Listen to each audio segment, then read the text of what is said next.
Welcome back to the Ronin System podcast. Diving right back in with Jared. So the first episode, we talked a bit about Champion's Path, about yourself. And probably one of the biggest reasons I wanted to get you on for 2 episodes is just because you have a really, like, not to toot your horn or anything, but you've lived and no, please. you have a very interesting life, like the first thing is probably like the military service. You served for how long? 8 years. 8 years. Active duty in the Marines. Why did you choose the Marines, out of curiosity? Yeah, that's a good question. I have a really good answer for that. So during high school, I was never a school person. I kind of just like floated by. Clearly, I joined the Marine Corps, so I wasn't a school person. So I just floated by, kind of a C/D student, and at the end of high school, I was like, "What am I going to do?" There's trade schools, and then or military. So I had the Army and the Marine Corps come over to the house, and we discussed the different military branches, because at that time I thought they were all the same. I was like, Marine, Army, they're just soldiers, right? And so the soldier came over in his fatigues, his camis, and the Marine came in his dress blues. And Max, I tell you, that's what got me. Yeah. Were the dress blues. I was like, hell yeah. This guy's professional. Yeah, this guy means business.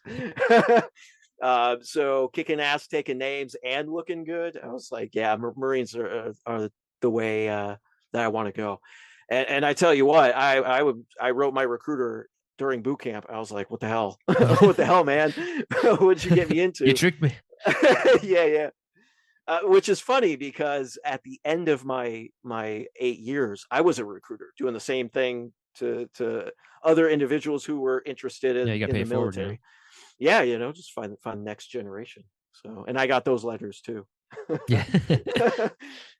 No, that's awesome. I personally, I could never do the military. Especially not now. Like I'm. Yeah, it's not for everyone. Yeah, I'm not pushing my 40s or anything, but I'm 30 this year, and I'll tell you what, man, my knees are already gone. Like, Yeah. I feel like you should only join the military if you don't like knees. Yeah, knees, back. Yeah, like anything. Ears, eyes. Yeah, but I mean, if I had to choose, I probably would have chosen the Navy, even though I get seasick. Yeah. Oh, yeah. Yeah. I was on a Navy ship in 2008. We traveled from the East Coast to the Europe, fucking Mediterranean. See, I told you I wasn't good at school. Still not good. So from the East Coast to the Mediterranean, and man, I had to take a ton of Dramamine. I just laid in the rack. You watch the movies, and it's usually some big ass aircraft carrier. We're on a small like LPD ship, which gets rocked like crazy like in a the frigate. middle of. Yeah, I mean, it's an amphibious carrier, so it had all Okay. our amphib vehicles. And yeah, man, it is so bad. Like, you stand on the flight deck, and it just tilts to the right, and you're just looking at sky. It tilts to the left, you're looking at ocean. And doing that for hour at a time, it'll get you. It got me for sure. Yeah, for sure. I mean, and also, like, I'm not going to say I'm not disciplined, but I get sick of things from time to time. The PT would be fine, I think, but like, PT's the always drills. fun. The I mean, you drills just is what's gonna follow get me. You just lean forward and follow the guy in front of you, kind of thing. Yeah. But yeah, I mean, I was kind of on the same board. I'm very creative, so creative people typically don't like to conform, obviously. Yeah. Creating new and unseen things. So joining, and I'd always been, very artistic. I loved building, and there was at one point I wanted to be an architect. No, same. I was, yeah, I mean, even to this day, math is kind of my thing. And yeah, I joined the Marine Corps, and it's like a complete 180. It's like the well, and of course, boot camp is like probably the easiest thing that you do in the military.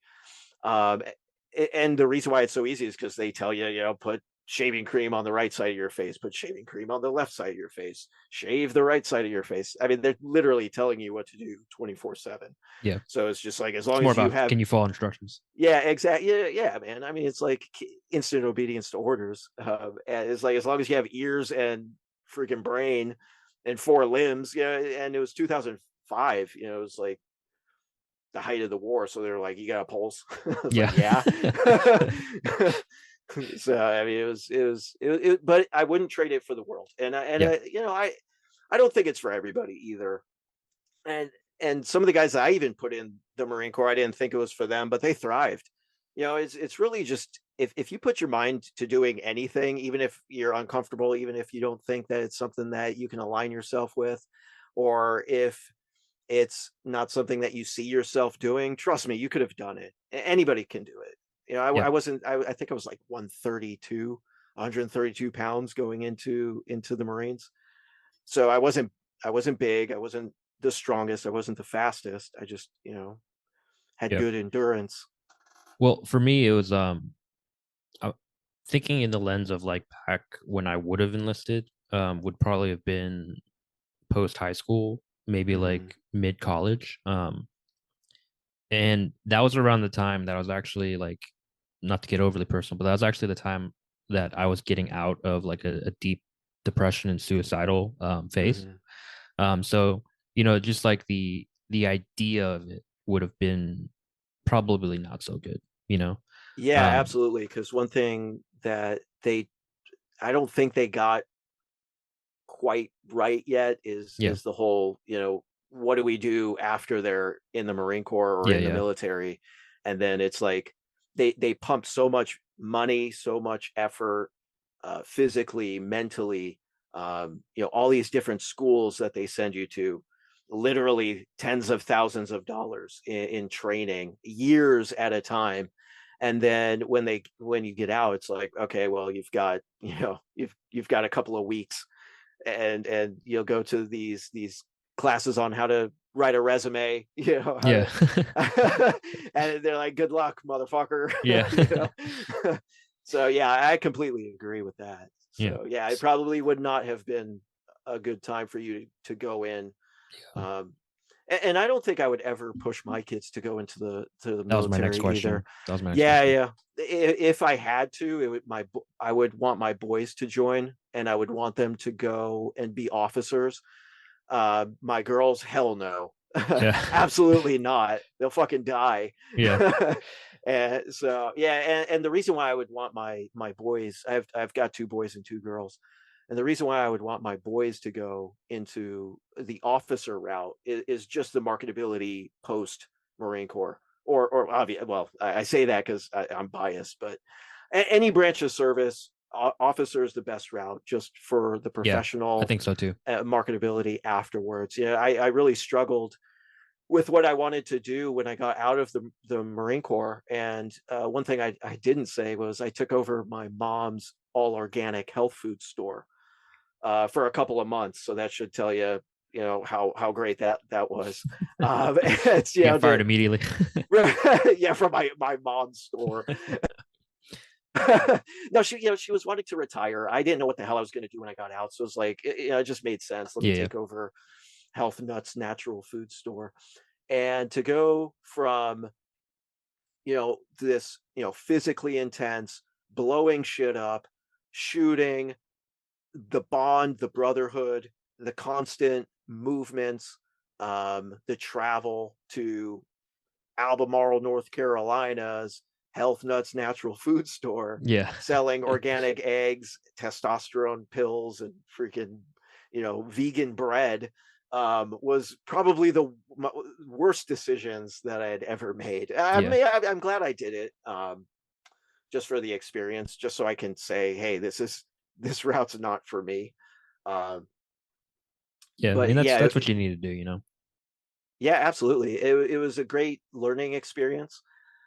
But yeah, it was something. I shotgunned my resume to all the private security companies after that, or like during that time. It was just the worst.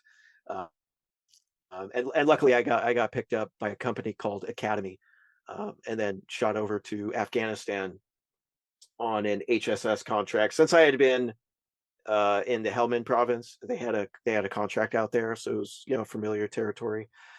So I went from the Marine Corps to A farmer. Health Nuts, yeah, Health Nuts Natural Food Store to Afghanistan.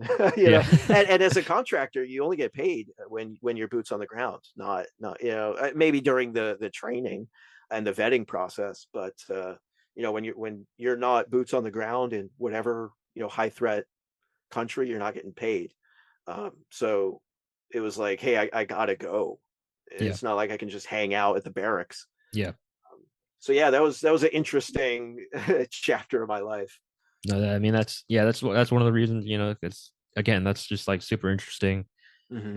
Especially the fact that what's funny is we worked together, and actually I started before you, of course, Hmm. and um they showed me your resume, and the Hmm. first thing I saw was that the VR thing, Hmm. and I was like, what the hell is this guy doing? Like what is it? All right. So ag data is like, I call it the IT of agriculture, for those that don't know what that company is. It's a smaller like regional company here in the US. But just like going from like military and like VR space to uh, like even like just like like augmented reality space to hmm. like IT support. It just Yeah, seemed data yeah, analytics, yeah. It seemed market weird. research. Yeah, for sure. Yeah, yeah, definitely. And like I said, the reason why I transitioned was because during that time as a contractor, it was 100% road warrior, Yeah. and my wife had been dealing with that since. So I got married halfway in my Marine Corps career. So the following 4 years, and then several years after that was just constant movement. With 4 kids, they're becoming of like conscious age. Hmm. It was a decision that Jen and I had sat down and discussed. Um, and it was like, I've got to figure out what can I do locally, and really anything, because at that point it was just, I want to transition and try my hand at corporate America, which is Yeah. completely different than what I was doing. And we could go down that rabbit hole too, because it was culture shock. It's like you travel to another country, and it's like the language, the food, the architecture, the religion, the even driving on opposite sides of the road. It's just funky. When I was in Japan, driving, because they drive on the same side of the road that they do in Great Britain. Yeah. um, I got a rental car. The steering wheel was on the right side. The shift was on the left, and I was like, "What the hell?" And I was at a intersection turning left, and I was like, "Okay, I got this." I'm on the wrong Yeah. side of the road. I'm on the wrong side of the car. I went to turn my turn signal, and the fucking windshield wipers Yeah. go, Yeah. and I'm like, "Oh my!" I'm like having a freaking seizure in the middle of the road. It was just really weird. But yeah, corporate America is that. It's similar to the culture shock of coming from the Marine Corps, where it's I mean, it's like a bunch of roughnecks. It's like all these guys, like locker room talk, friggin' times 10. um you know Private contracting. Yeah. A lot of um testosterone. yeah, yeah, and it's just, all men. At least for me, it was all male. So a lot of testosterone, masculinity, and then going into the virtual firearms training simulation space, it's all law enforcement, three-letter agencies, and military are all the clients. And then it was to go to ag data, where Very mellow. yeah, where I'm getting. And for those of you that are familiar with things like this, we have these like little Legos with different colors, and these different colors Oh yeah. signify the Fucking mood that what was you're that shit in. called? Uh, insight, Yeah, something insight, insight. something like that. Yeah. So it's like if I want somebody to be very data oriented and to the point, I'll swap my little Lego color, put it on my desk, and somebody who walks by will know that, okay, if I'm going to go talk to Jared, I need to be very data driven. Or if I have another one, then like the yellow, then he's very open to conversation, and would be happy to conversate. Yeah, It's stuff like that just really blew my mind. So it's like the culture shock of that coming into corporate America was something that I had never experienced and that I wanted to. So I had again shotgunned my resume out. Ag Data contacted me with an entry level position. I took it. I knew that I would just have to work there for a year, and I'm a project manager now. Um, so it's definitely a lot more mellow, and it's given me the opportunity, especially being a remote position, has given me the opportunity uh, to really be to with your to family. to be with the family and to start these different projects, um, and have a better work life balance. Oh yeah, I'll agree. I'll agree. Yeah. Like Mhm. Ag Data was actually my first ever corporate job as well. Like I had been obviously not as high octane and like power driven as like being in the military, but I worked all kinds of random jobs like I Mhm. was cooking in kitchens, I was like personal trainer, um I worked at Tesla for a small stint, which was Oh torture. shit! Yeah. Yeah, that Oh was really? torturous. Yeah. Oh It's god. just like I won't even get into it. But I mean, you like can. no, we don't have time for that. Oh god. It'll be like an hour long spiel. But All right. I've Be a I've done all therapist for that. kinds. Exactly. Yeah. And that was back in 2017. So that was a lot like Mhm. when it was still that was pre Model 3. That's how long ago that was. Damn. But yeah, anyway, like Ag Data was my first corporate job. I actually transitioned to a new organization, which is high octane, which is a high impact. It's Mhm. like a global company, so I'm interacting with people from all over the world, which is Mhm. actually like it was like two culture shocks in a row where it's like like you said, going from not a 9 to 5, like Mhm. like in when I worked as like a line cook, and it was just like constant, like literally by myself Mhm. cooking for a restaurant of like 50-ish people Oh every damn. single day, like Yeah, that's for like stress. 8 hours a day.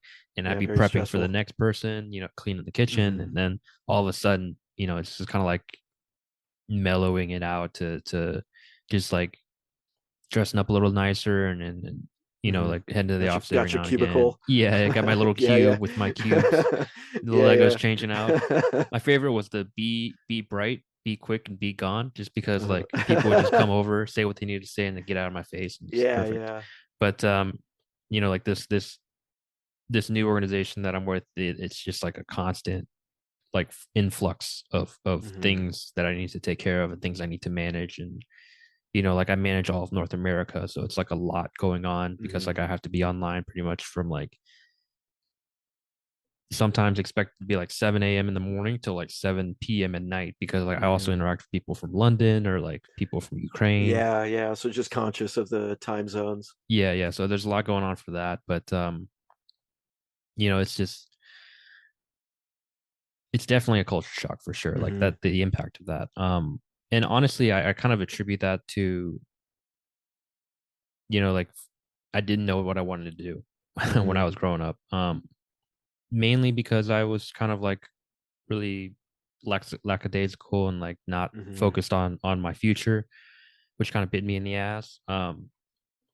So Mhm. I think it definitely wasn't my upbringing, because my parents definitely pushed me to get involved and like achieve high goals. Because like my brother's been in corporate for pretty much his whole career. Like he's got a high paying job and he lives out in Right. SF. He's going Mhm. moving to the Northern Virginia area. Like those are high income Mhm. areas. But the reason I kind of like branched off there is, like you as a father of four, which is crazy to me. Like I actually talked to my fiance, like fiance slash wife. We actually have get into that another time. Yeah. But we said like our maximum is 3, and that's only if the first set is if the second set was twins. If the first set was twins, we'd stop there. Yeah. But it's like 4 Right. kids is crazy. It's and just wanted to get kind of your insight on, like, I guess, like a little bit on your parenting style, if that's not too personal. Yeah, absolutely. And it's funny because I share similar characteristics when I was younger. I didn't know what I wanted to do.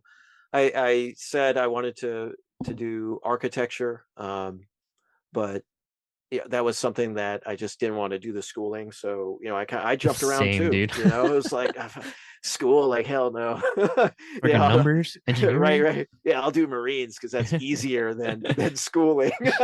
And yeah, but what's funny is I told my parents when I was a kid, I wanted 4 kids. So it's Oh funny wow. how I knew at such a young age that I wanted at least 4 children. As a kid, I just loved children. I knew I wanted to have a big family. So here I am, all these years later with 4 kids, and that's similar to following a career path. It's like I followed my intrinsic fatherly instincts to have children, and I Your and I personal wanted, goal. yeah, a personal goal, yeah, absolutely, and I achieved that, and I wanted at least 4 kids. So to go into my parenting style, I've adopted a lot of my parenting style from my parents. I think they were Of course, great yeah. parents. They also pushed me to go to school. I just was, I guess, a rebellious kid. In the grand scheme of everybody goes well, most everybody goes to college, at least getting associates and whatnot. I was like, nah. So somewhat rebellious. But now that I'm older, it's funny that you look back on what your parents taught you and you're like, yeah, they're probably right on most of the things that they said. But during that time, it's like, man, what do you know? I'm 15, leave me alone. Yeah, you guys don't know anything. Yeah. Now my oldest is turning 13, and I'm like, oh shit, it's like sins of the father are Yeah, getting yeah, passed pass to down the to the sun. children. It's like my kids are gonna be hellraisers. Hopefully not. So first and foremost, my parenting skills have come from my parents. They were great. They're um, they've been together. They had a great marriage, and that's something that I try to align my marriage to. Um, they were great parents. They were there for me. I try to do the same thing with my kids, but I refine it to myself, and then a lot of my experiences. So the Marine Corps plays a huge role. So the tenets of leadership, and it being initiative, knowledge, loyalty, justice, judgment, decisiveness, integrity, dependability, courage, endurance, enthusiasm. So all these tenets are things that I try to um, dissect and break into bite-sized pieces for what a single digit midget can understand. you know so it's like my eldest daughter's almost 13, my oldest boy is 10, my youngest daughter is 7, and then my youngest boy is 3. So I'm having these more meaningful conversations with my 2 oldest children, because they're one is in middle school, the other's going into middle school next year, and I remember that time being very, very challenging. I wouldn't say that I was bullied more than anybody else, but I took a lot of that bully personally, Mhm. and it just really bothered me during that time, and that's something that I want to like preemptively attack before my kids go into that situation. Same with Yeah. peer pressure. So peer pressure, and then just being influenced by individuals in 2023 that don't really align with Jen and myself viewpoint.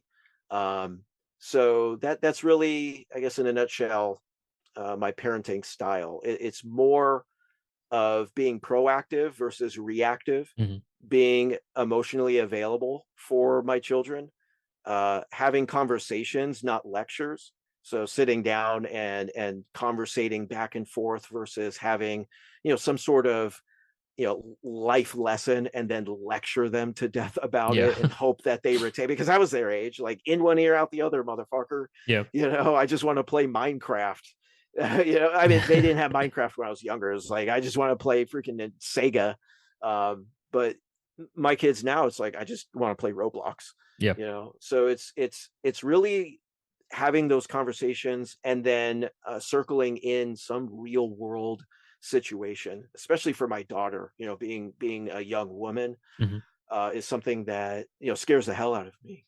Yep. So it's important that she's vigilant, understands what is happening around the world to girls her own age, and to keep her head on a swivel. Yep. So I think, I mean, again, I'm not a parent, but Mhm. one thing I've seen is, and you seem like you're the opposite of that, is that a lot of these parents, they'll push like sports and they'll push like a lot of, Mm, basically they'll just push things on their kids. And I wouldn't imagine you'd be the one to do that, but I think one thing that really does help mold and shape someone in the right direction, especially when they're young, is mhm, sports. Like mhm, specifically like you know martial arts. Like I'm not super mhm, preachy and like, oh, everyone needs to do martial arts, it'll save your life. I definitely don't believe that. A lot of people have said like, oh, jujitsu is like, it'll mhm, save your life. It's like self-defense. It's like great for mental health. I've had the opposite effects, and I would never use jujitsu in the street unless I absolutely had to. mhm, But in terms of what I've learned, like for life lessons specifically, and also just for physical health, yes, there are parts of it that are mental health, but just doing sports and doing martial arts in general, even mhm, doing anything extracurricular, like could be chess, mhm. Yeah, just doing things like absolutely. that. Like have you put any thought, or have you already actioned on doing that? Yeah, absolutely. So extracurricular activities are incredibly important for um the maturity for young children. Hmm.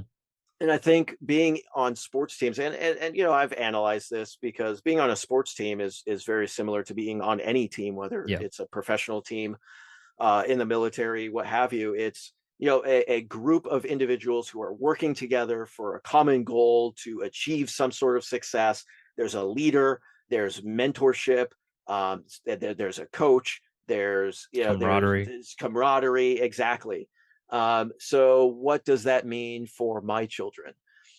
I really try to be supportive in whatever their interests are. And for instance, my eldest Audrey has always been interested in technology. Hmm. So uh, she ended up joining a Vex robotics team Oh, as cool. the coder. Yeah, and she started that in the 5th grade, I believe. Wow. Yeah, so they offer this program, this Vex robotics program at the elementary school, through, I think, all the way up to high school. And it was something that she wanted to be a part of, and so she joined this team as the coder. And what's great about the Vex robotics in the competition realm is they get the tasks that are required to for this robot to conduct during the competition, and each individual team or group in the team has to work together on this one robot. So you have the design and engineers. The designers will build the robot to specifications. The coders will then code the movement within the automated process. The controllers will control and operate, and the controllers aren't building. So if they're picking up a bunch of ping pong balls across the basketball court, and bringing it back and putting it in a bucket, and that's the competition, and it's there's time duration. It's up to the builders to build it appropriately and the controller to control it, because without the controller controlling it properly, the builders can make this amazing robot, right? So Yeah. it's very similar characteristics to a sports team. It's just not physical. It's more That's still a team, it's educational knowledge. still, yeah. Right. So that's it. And it was important for us to put her in that because of the team dynamic and understanding that this team is bigger than yourself. You're a Yeah. part of this, and you're a part of the success, and you're a part of the failure. And then my boy, he is a huge sports fan. So, basketball, he was in karate, and he loves anything outdoor with a ball and sweat. So, yeah, so Very very, boyish. very, yeah, very, very boyish.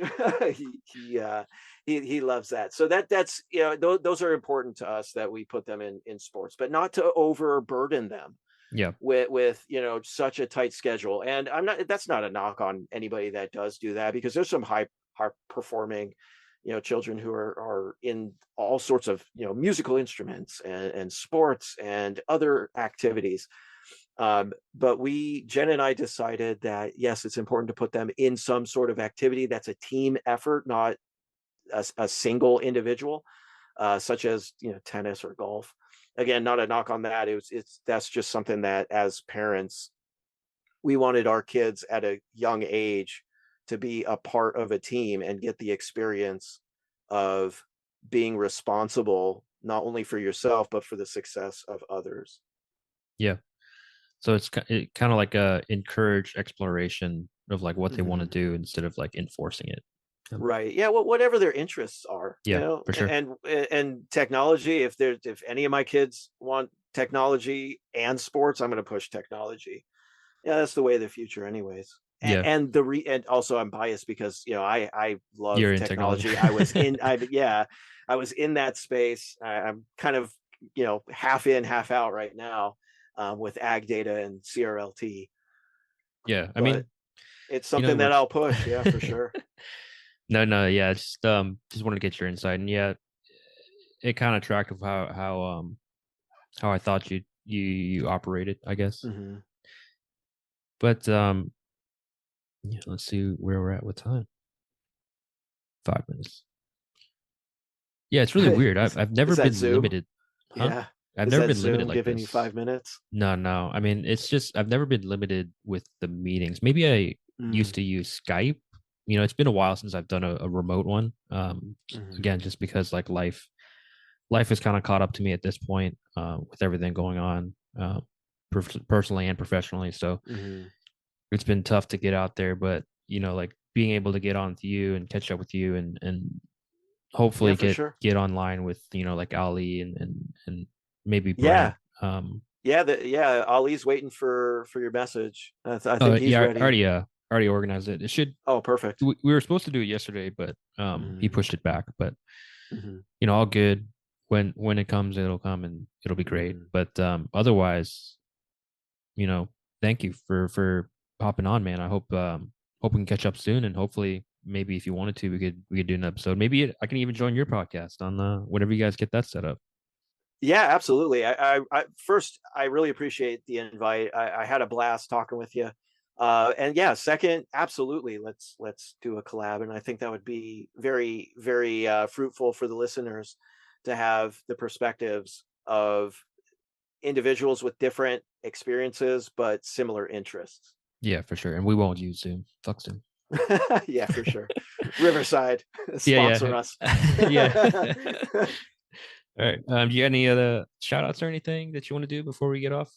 No, other than look up the Champions Path on Instagram, and then also shoot me a follow on Instagram, Jared Koohestani, Jared.Koohestani, Jared.Koohestani. Yeah. And All again, right, guys, brother. that's the Champions Path. It's on Instagram. They're gonna have a website with a better title soon. We've got the website. Yeah, but the it's like the Jared, the URL is Koohestani, kind of a yeah. work in progress here. But they got a link tree as well. I also have my link tree. I actually don't I don't often advertise, I guess, like shout out myself enough. Like I used to do it a lot, but I haven't done it in a while just because I've gotten lazy. And I always forget too. Like I always have to like remember my sign on, like when I say welcome to the Ronin System podcast, and then I sign off because I've messed it up a few times. And my other the I guess you can call them co-hosts for Battle Buddies, they've always like Mhm. ragged on me like you said it wrong. I'm like, shit, man. It's accountability. Yeah. Keeping you accountable. Well, anyway, thank you guys for listening. Get out there, get hungry, and good luck.